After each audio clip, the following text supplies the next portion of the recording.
우리의 모습을 보시고 하나님의 신령한 복들을 부어 주옵소서. 또한 오늘 이 시간에 하나님의 말씀을 들을 때에 하나님의 말씀이 하나님의 말씀으로 들려질 수 있도록 하나님 귀를 열어 주옵소서. 감사드리며 예수님의 이름으로 기도합니다. 아멘. 자, 영상 볼까요? 영상 먼저 보겠습니다. 시작. 볼까요? 불 꺼도 돼요. 회사인데 이런 현상이 일주일간 지속됐기에 람세스가 제사장을 시켜 원상복구를 지시해보죠. 그러나 아무 소용이 없었고 한 번도 경험해보지 못한 난데없는 이 재앙에 10가지 제약이에요. 바라볼 수밖에 없었습니다. 첫 번째, 나일강이 피로 물든 거예요. 이집트에 존재하는 모든 물들이 적조 현상을 띠며 모든 고기들이 생명의 다 근원, 죽었어요. 우리 죽음의 무덤으로 바뀌게 된 것이었고 이집트인들은 절망하죠. 곧이어 이집트 땅을 개구리 떼가 들어오게 되는데 이집트인이 풍요의 신으로 여기며 나일강의 장마를 가져가겠다고 믿는 개구리 머리 헤세트 신을 응징하는 두 번째 재앙이었습니다. 그 많던 개구리가 전부 죽자 이번엔 각각이 팔이 된 벌레가 들끓기 시작하죠. 세 번째 재앙이 각각의 출현으로 이집트의 대지신 개구의 불과 네 번째 재앙이 파리떼의 출몰로 토대의 모양을 덮으신 케파를 응징한 것이었습니다. 이로써 물과 땅 그리고 하늘까지 가장 중요한 환경을 관장하는 존재가 이집트 신들이 아님을 인식시킵니다. 게다가 처음으로 인간 신체에 병이 생기는데 독종이라는 악성 조기 피부병이었죠. 이집트의 의학의 신 이모탭을 심판하는 증거였습니다. 재앙의 강도는 점점 강해집니다. Speak up. It's in Hebrew. Hebrew. 모세가 보낸 백마에는 히브리어로 이제 협상을 할 때라는 말이 쓰여 있었습니다. 그러나 람세스로부터 되돌아온 대답은 노예들의 노동강도 2배 증가, 그리고 벽돌 등의 건설 자재를 만들 때 필수 재료의 지원을 줄이는 등의 보복 조치가 단행되어 버립니다. 업무를 마치고 왕국 멤피스로 돌아온 파라오 람세스. 왕의 에마가 메마드 균형을 치는 채 쓰러져 죽어버립니다. 너무 갑작스럽게 벌어진 일이라 람세스는 당황하는데 이건 시작에 불과했죠. 히브리인 노예들의 가축들을 제외하고 이집트 전역의 가축들이 죽어나가는데 평소의 모습을 한 이집트의 신 아피스, 헬리오폴리스, 그리고 목축신 바축을 악질이라는 가축 돌림병으로 응징을 해버리죠. 곧이어 사막 지역에 우박이라는 이상이변이 발생하게 되는데 히브리인 노예들의 밀집 거주 지역이 고센 땅을 제외한 이집트 전역에 내리고 있습니다. 이집트인들이 숭배하는 습기의 신 테크노스, 농업의 신 이시스, 대기의 신 슈, 이들에 대한 믿음이 헛된 것임을 깨닫게 한가 동시에 거리와 산 같은 농작물 그리고 축산을 키워주는 동물들까지 거대 우박으로 큰 피해를 보게 됩니다.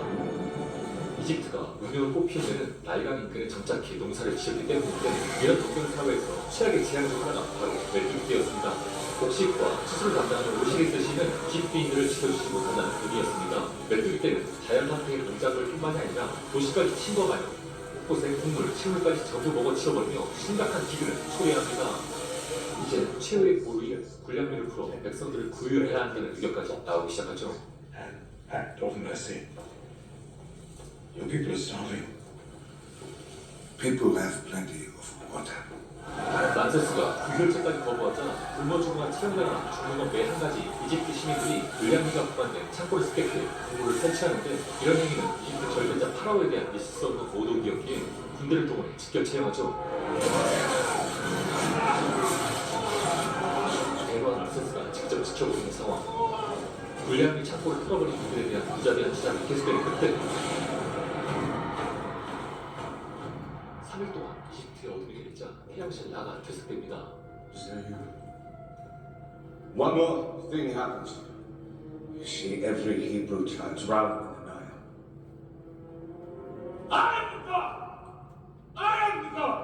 모세도 이집트인들이 고통받는 걸 반기지는 않았습니다. To see the people who I grew up with suffering this much. I want to see them on their knees begging for it to stop! You cannot do this. 신이거나 신의 사자로 보이는 이 소녀는 역대급 대재앙을 마음먹은 듯했습니다. 양의 피를 무기둥에 바르지 않은 집안의 책자에는 모두 죽을 거라 하죠. 모세는 히브리인 노예들에게 이 역대급 대재앙을 피할 방법을 알려줬지만 이집트 시민들은 그 누구도 양피를 문 앞에 바르는 행동을 취하지 않았습니다. 직구가 자전할 때 충분점 세차운동으로 인하여 축이 여것불 모양을 취하는데 이로 인해 당시엔 황수자리 시대가 끝나고 양자리 시대에 돌입할 때라 양을 제물로 삼고 양피를 발라 동족임을 확인하고 결속을 다지는 데서 나온 것이었습니다. 약속된 시간이 되고 어둠이 이집트 전역을 뒤덮죠. 아합은 이집트 왕국 멤피스까지 들이닥치는데 왕실의 촛불도 꺼져버리고 Ramses? 파라오 람세스의 장자 또한 이 불에는 피해갈 수 없었습니다. 이집트에는 자신을 잃은 부모의 통곡 소리가 가득 찼죠. 다음날이 되고 람세스는 부대를 이끌고 요새가 있는 보세 땅에 들이닥칩니다. 이집트 군대와 히브리 민병대가 대치하고 있는 일촉즉발의 상황에서 람세스와 모세가 걸어나와 마주하죠. With a children died last night. No Hebrew child died last night.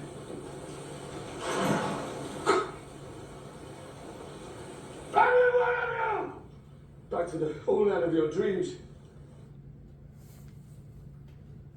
여기서 끝이요. 네. 저 불 켜주세요. 지금 5분짜리 영상인데 이게 이제 10가지 재앙이에요. 10가지 재앙이어가지고 이 10가지 재앙은 애굽 사람들이 신으로 믿고 있는 것들이 모두 헛된 것이며 그리고 오직 여호와 하나님만이 유일한 신이시며 전능한 창조주라는 것을 의미하는 그러한 10가지 재앙입니다.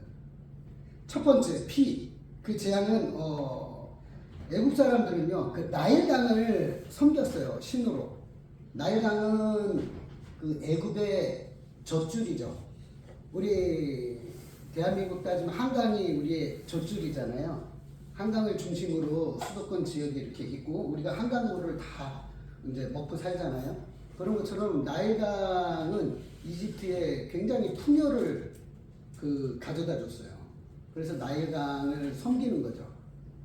그런데 나일 강물이 피로 변해버려요. 그래가지고 피로 변하게끔 만드니까 야 우리가 신으로 섬기고 있는 이 나일강을 피로 물들게 할 수 있는 존재가 여호와냐? 이제 이런 거를 이제 생각하게 되는 거예요. 이 사건 하나하나마다. 그리고 모세도 이 광경을 보잖아요.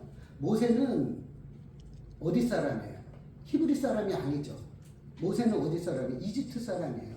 왜냐하면 이집 어린 아기로 히브리인의 피를 가지고 태어났지만 그렇지만 히브리인의 교육을 받지 못했고 이집트의 왕자로서 교육을 받으면서 저렇게 수많은 신들이 있는 것을 교육받고 그들을 섬기는 법 같은 것들을 교육을 받으면서 자란 거예요. 그러니까 이집트 사람들은 이 우리나라도 이걸 이제 범신론 또는 다신론이라고 하는데 우리나라도 그렇잖아요. 우리나라 빌 때 어디에다 빕니까? 굉장히 큰 바위 덩어리 같은 데 있잖아요. 거기다 정한수 떠다 놓고 비나이다. 그리고 선앙당 그런 데가 빌고 그리고 굉장히 큰 거목 큰 나무에다가 막 빨간색 파란색 뭐 얼럭달럭한 거 붙여놓고 거기에다가 또 물 떠다 놓고 빌고 그러잖아요. 그러니까 사람이 그러니까 이때에도 웬만한 데는 전부 다 신이 있다라고 믿었고 그것들에게 전부 다 빌었어요. 전부 다 빌었는데 여기서 나오는 것들이 이제 10가지 재앙이 전부 다 하나님의 메시지가 뭐냐면 너희들이 믿고 있는 그것은 우상이다. 그것들은 신이 아니다.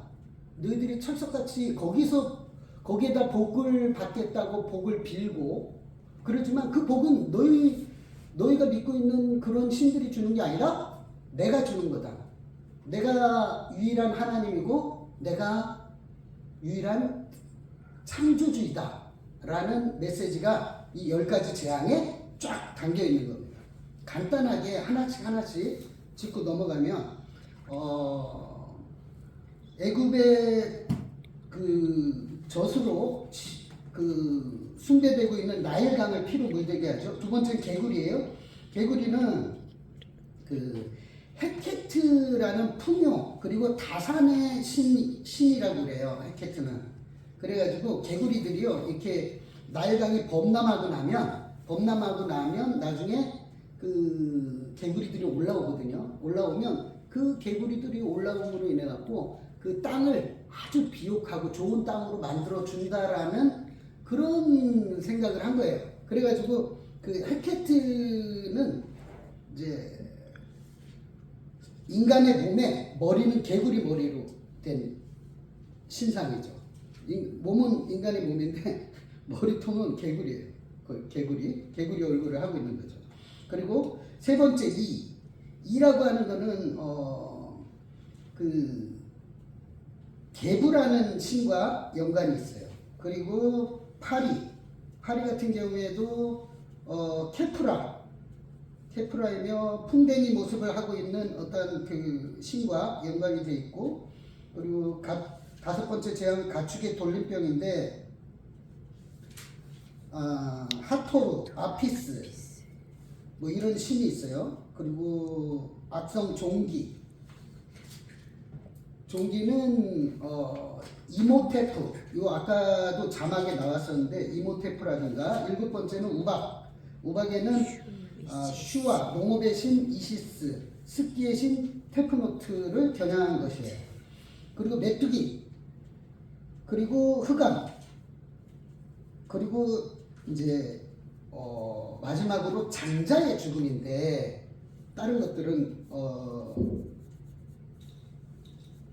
나중에 공부하시고요. 장자의 죽음, 이게 가장 중요해요. 장자의 죽음이 이게 이제 6월절이거든요.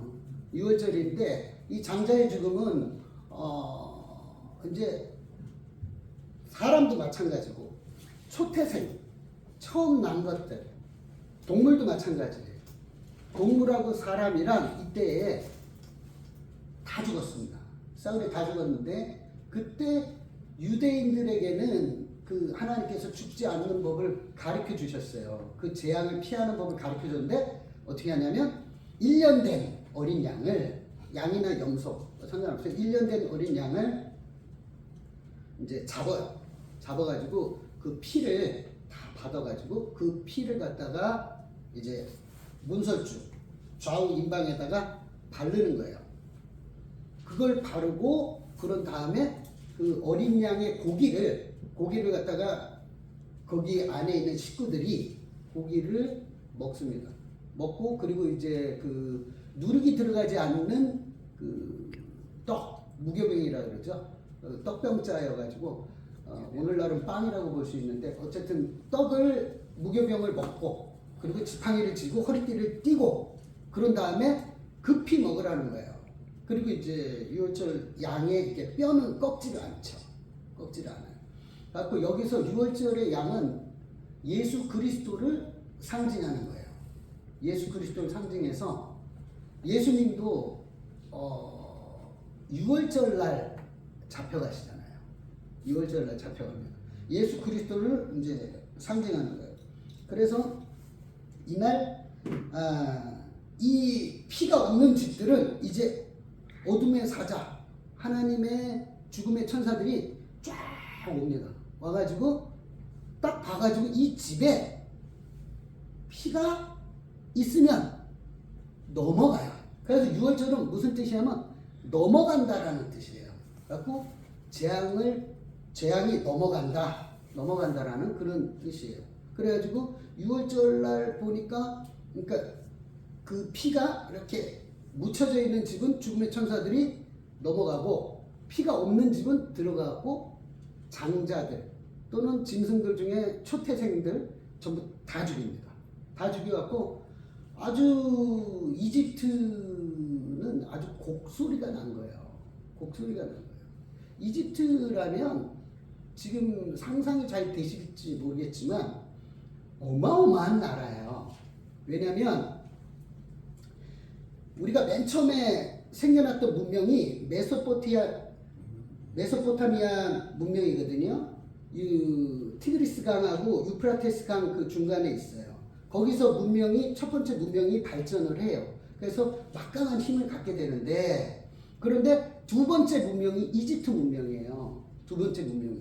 그렇기 때문에 이집트란 나라가 어마어마하게 부자이기도 하고 막강한 군사력을 갖고 있기도 하고 정치, 경제, 문화 모든 것들이 다 발달되어 있는 그런 나라예요. 그런 나라를 하나님께서 당신의 백성들을 구해내시기 위해서 그 화려한 나라들을 갖다가 10가지 재앙으로 완전 초토화시켜버리는 거예요. 초토화시켜버리는 거예요. 그러니까 완전히 거의 뭐 박살이 난 거예요. 10가지 재앙이 지나면서 먹을 것도 없고 완전히 그 메뚜기 떼리들이 한번 농작물을 훑고 지나가면 남는 게 아무것도 없어요. 그 완전히 나라를 거의 거덜을 낸 다음에 바로 왕이 이제 보내주는데, 근데 여기서 6월절에 보면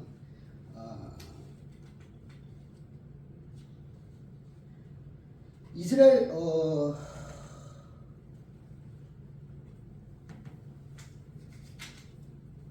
예수님이 6월절 날 제자들과 만찬을 하셔요. 왜냐하면 그 날에 만찬을 하시고 그 날에 잡혀가셔서 십자가에 죽으시는 거예요. 이건 뭘 뜻하냐면 6월절이 곧 나를 예표하는 것이다. 응? 나를 예표하는 것이 6월절이다. 그래서 6월절 날, 그리고 그 유대인들은요, 우리나라는 밤 12시 딱 되면은 그 다음 날로 보잖아요. 12시가 넘어야 다음 날로 보잖아요. 그래서 밤 12시서부터 그 다음 날 밤 12시까지가 하루잖아요. 유대인들은 안 그래요. 유대인들은 그 오후, 저녁, 이제 해가 지잖아요. 그러면 그 다음 해가 지면 그게 그 저녁이 다음 날이에요. 다음 날이기 때문에 다음 날이어서 해가 지고 그 다음에 그 다음 날 저녁까지가 하루예요. 우리하고 그 좀 시간적 그 개념이 좀 달라요. 달라가지고 예수님께서 그 6월절 날 제자들하고 만찬을 하십니다. 만찬을 하시고 그거 한번 이게 한번 틀어주실래요? 6장 53절. 예. 다 한번 읽어볼까요? 시작. 예수께서 이르시되 내가 진실로 너희에게 이르노니 인자의 살을 먹지 아니하고 인자의 피를 마시지 아니하면 너희 속에 생명이 없느니라. 내 살을 먹고 내 피를 마시는 자는 영생을 가졌고 마지막 날에 내가 그를 다시 살리리니 내 살은 참된 양식이요 내 피는 참된 음료로다. 내 살을 먹고 내 피를 마시는 자는 내 안에 거하고 나도 그의 안에 거하나니 살아계신 아버지께서 나를 보내심에 내가 아버지로 말미암아 사는 것 같이 나를 먹는 그 사람도 나로 말미암아 살리라. 예, 이 말씀이 뭐냐면은 나를 먹고 나를 마셔야 된다고 그랬잖아요. 그게 6월절 내가 6월절 양이다. 그리고 6월절 양은 나를 예표한 것이다 라는 것을 예수님께서 오셔서 저것을 말씀을 하셔요. 말씀하시면서 최후 만찬을 하시죠. 그 포도주와 떡을 제자들하고 나누면서 이 말씀을 하시는 거예요. 이 말씀 하시면서 야 너희들이 이제 이게 내 피고 이게 내 살인데 내가 곧 십자가에 죽게 될 것이다. 이렇게 이야기를 하는 거예요. 그리고 그날 밤에 감람산에 올라가셔서 땀방울이 핏방울이 되도록 기도를 하셔요. 기도하시고 그러면서 간절하게 기도하시는데 그 기도 내용이 예수님이 인간이시잖아요. 인간으로 오셨으니까 뭐라고 기도하시냐면 아버지여 할 수만 있거든 이 잔이 내게서 지나가게 하옵소서 라고 기도를 하는 거예요. 아버지 너무 고통스럽고 힘든데 이것 좀 안 하면 안 될까요? 그렇게 기도하는 거죠. 그러다가 간절히 기도하다 나중에 기도의 결론은 어떻게 끝나냐면 올소이다 내가 이때를 위하여 왔나이다 라고 하나님 앞에 딱 예수님이 이제 마음을 다 잡으시고 그런 다음에 기도가 끝납니다. 그때 제자들은 다 자고 있었어요. 다 자고 있었는데 이제 제자들에게 이제 일어나라 나와 함께 가자. 그리고 예수님이 이제 잡혀가시고 그런 다음에 이제 십자가에 채찍으로 맞으시죠. 처음에 채찍으로 맞을 때 그 채찍이 어떤 채찍이냐면 우리가 채찍 끝에 그 동물의 그 뼈 같은 것들이 이렇게 달려 있어요. 그래갖고 이렇게 깔고리처럼 달려 있거나 아니면 납 같은 게 채찍 끝에 이렇게 달려 있거든요. 그래가지고 채찍을 한번 쫙 해갖고 휘감으면요, 채찍이 이제 여러 갈래인데 한번 휘감고 감으면 어떻게 돼요? 몸에 감기죠.